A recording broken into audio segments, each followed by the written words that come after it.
আসসালামু আলাইকুম। চলে আসছে নতুন আরও একটি রেসিপি নিয়ে। আজ আমি দেখো কিভাবে ওলের ডাঁটা রান্না করতে হয়। এটা কিন্তু খুবই টেস্টি। এটা কিন্তু যারা খায় না তারাও এইভাবে রান্না করলে খাবে। তো আমি প্রথমে ওলের ডাঁটা দেখেছি আর এইভাবে কেটে নিয়েছি।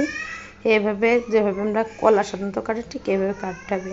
আর এখানে কাঁঠালের আটি নিয়েছি, এখন যেহেতু কাঁঠালের সময়। আর নিয়েছি নারকেলের দুধ আর কিছু চিংড়ি মাছ। তো চুলায় প্যান বসে আমি সেখানে পানিটি ফুটে উঠেছে। আমি এখন যে ওলের ডাঁটাটা কেটে রেখেছিলাম সেটা একটু ভাপ দিয়ে নিব। তো 2 থেকে 3 মিনিট জাল দিয়ে ভাপ দিয়ে নেব। আর এখানে সামান্য একটু লবণ অ্যাড করেছি, যাতে লবণটা দিলে কিন্তু আর গাল চুলকানোর কোনো সম্ভাবনাই থাকবে না। অবশ্যই ভাপ দেওয়ার সময় একটু লবণ দিয়ে নেবেন। আমি এখন চুলায় প্যান বসিয়ে দিয়েছি আর এখানে তেল দিয়ে এই চিংড়ি মাছ আর লবণ হলুদ দিয়ে মাখিয়ে একটু ভাজি করে নিব। তো চাইলে চিংড়ি মাছটা আগে থেকে লবণ হলুদ মাখিয়ে নিতে পারেন। আমি এখন উঠিয়ে নিচ্ছি। আর এই তেলের সাথে আমি আরও একটু তেল অ্যাড করব। এখন আমি এখানে দিয়ে দিয়েছি কাঁচামরিচ, পেঁয়াজ আর রসুন বেটে রেখেছিলাম, আমি সেটা দিয়ে দিয়েছি। আর এখানে দিয়ে দেবো শুকনো মরিচের গুঁড়া 1/2 চামচ আর হলুদের গুঁড়া দেবো 1/2 চামচ। তো আমি এটা কিন্তু খেতে কিন্তু খুবই মজা, কিন্তু অনেকে পছন্দ করে না।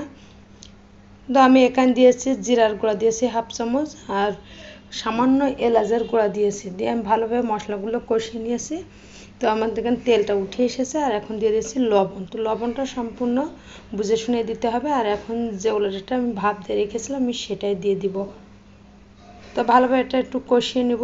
এটা 1 থেকে 2 মিনিট একটু কষিয়ে নিচ্ছে।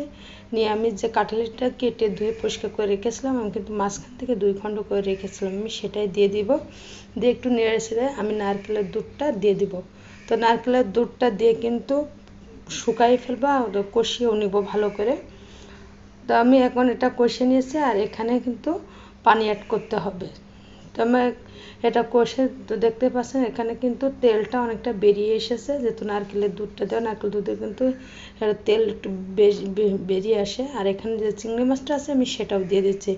দিয়ে এটা আমি আরও একবার নেড়ে পানিটা দিয়ে দিয়েছি। এখন আমি এই পানিটা শুকিয়ে রাখবো। তো আমি এখানে ঝোল রাখবো না, সামান্য একটু নিচে ঝোল ঝোল শুকনো শুকনো হবে, কিন্তু খেতে কিন্তু খুবই মজা। তো ওলের ডাঁটা যারা পছন্দ করে না তারা যদি এইভাবে ওলের ডাঁটাটা রান্না করে খায় তো অবশ্যই তারা পছন্দ করবে। আর রান্নার শেষ মুহূর্তে এসে একটু মশলা দিয়ে দিতে হবে, তাহলে খেতে আরও বেশি টেস্টি হবে। তো আমার রান্নাটা কমপ্লিট হয়ে গেছে, আমি এখন এটা পাত্রে উঠিয়ে নিব। আর এটা কিন্তু খুবই মজা, যারা খেয়েছেন তারা তো জানেন কত টেস্টি। আর যারা খাননি তারা বাসায় একবার হলেও ট্রাই করবেন। আর এইভাবে রান্না করলে কিন্তু ওলেটা গাল মুখটা চুলকাবে না, খেতে কিন্তু খুবই মজা লাগবে। তো এতক্ষণ আমার সাথে থাকার জন্য সবাইকে অসংখ্য ধন্যবাদ। সবাই ভালো থাকবেন। আল্লাহ হাফিজ।